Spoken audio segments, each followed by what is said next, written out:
Good morning. Happy Monday. It's April 27th.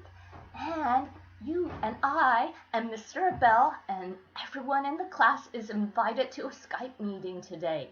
It is going to happen at 6 p.m. In Benin, which is 1 p.m. in the afternoon on the East Coast and 10 a.m. in the morning on the Pacific Coast of the United States.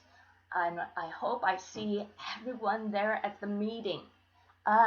Let's talk about today. We are starting new units, 6s and 7s. The literacy unit for 6s is going to be traditional stories. And during our meeting, you will learn a little bit more about what you're going to do over this unit. You also have a review for math. 7s, our new unit is poetry. And we're going to start with a video today that gives you a lot of background that will be helpful for later on in the unit. We also are going to be working on estimation using meters, so we're moving from centimeters to meters. So I hope that you have a great morning with us, and we will catch up to you for our Zoom meeting. So everyone, see you around. See you later. Bye-bye.